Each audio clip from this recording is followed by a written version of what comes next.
I'll turn it over to Zeph McKee. Hello, everyone. Once again, my name is Zeph McKee. I'm representing the Hawaii Emergent Agency. Also representing HIEMA in the stand is our Executive Officer, Donna Vale, and will be available to answer questions after this as well.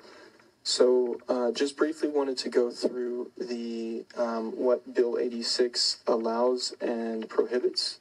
So you can see up here on the screen that the big distinction that I want to make here is the difference between debris and personal belongings.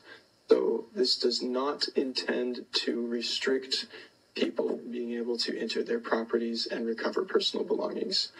The intention of this bill is to restrict people and prohibit people from going in and removing ash and other toxic materials on their own accord. And so the way this works is that prior to the phase 1 cleanup, you can see if no structure has been burned on the property, then the owner is allowed to remove debris. And we'll talk briefly about qualified structures. So those are structures that are considered to be 120 square feet or more. Are qualified. Non-qualified is underneath that. So if a structure is less than 120 square feet after the phase 1 process has been completed, the owner may remove and begin to remove debris with the approval of the director of the designated department. So it does say on here, director of the Department of Environmental Management. That has been changed in the bill to just the designated department, as a department has not been selected at this time. And so basically the way this works is that following phase 1, if someone decides to enroll in the alternate program, that is a program separate from the Army Corps program, then they will need to contract with an approved contractor to remove the ash and dust from their property. Following phase 2 cleanup, the authorized department will be the one designated to approve and sign off that the work has been completed, and that any sort of debris removal can be performed on the affected parcel. Can we go next slide, please? And I'll briefly run through the bill. So Bill 86, Section 1, I'll go over briefly just some of these sections. Section 1 briefly outlines the findings and declarations, identifies that underneath Hawaii Revised Statutes 46, each county has the power to enact ordinances necessary to protect life and health and property. Additionally, it defines the incident as Maui wildfires. So all of the debris that will be removed will be directly related to the fires in Lahaina and Kula and other areas directly affected by the fires. Additionally, it provides definitions for hazardous materials as well as hazard trees. And there is a big distinction, as Dr. Koger made, that hazard trees are trees that have the potential to fall either in the ash footprint or to fall onto public right-of-ways and cause additional damage. So in Section 2, it goes over briefly definitions. Again, there is not a department or agency currently designated for enforcement on this at this time.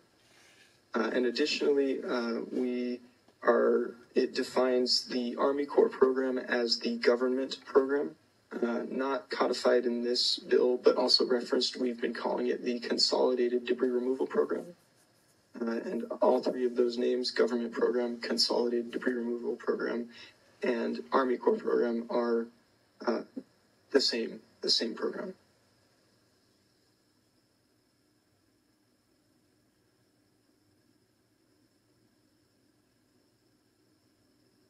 So additionally, it defines the partially burned structures of 120 square feet or greater as the structures that will be considered for this cleanup, in addition to the ash footprint, concrete foundations, contaminated soil, vehicles, trailers, and other debris from the property.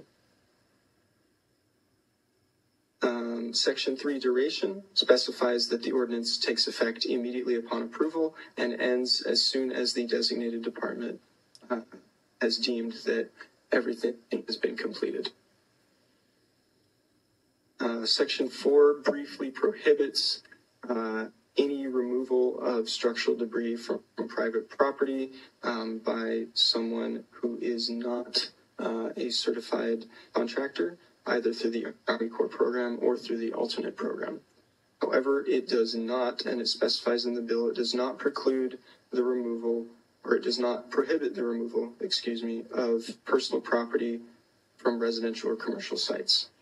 So existing commercial property, it would not prohibit anyone from taking that. Section 5 briefly summarizes the government program. It is specified, it has been specified already, and it will be continually articulated that this will come at no out-of-pocket cost to the owner. When we say no out-of-pocket cost to the owner, we mean that the property owner will not be paying any money. However, if they have insurance and that insurance policy has a clause that specifically relates to debris removal, those costs will need to be remitted from the insurance provider.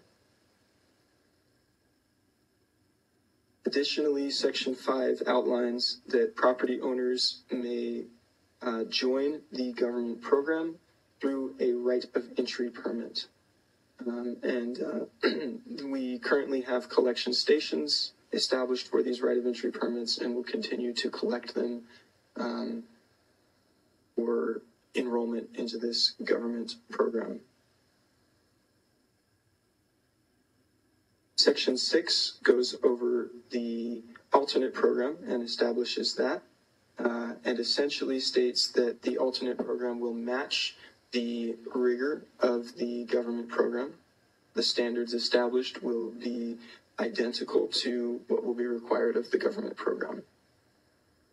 Additionally, it states that the designated department to manage the alternate program will manage the application process. And so homeowners or property owners will need to submit an application to the designated department for approval. Additionally, it gives the designated department the authority to put together deadlines.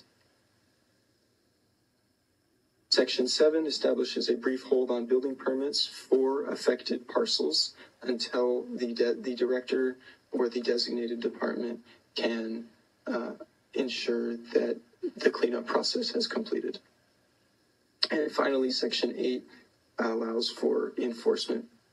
An enforcement process establishes a brief civil fines for not following the program, and then additionally gives the director of the designated department the authority to extend the deadline of the program should it be needed.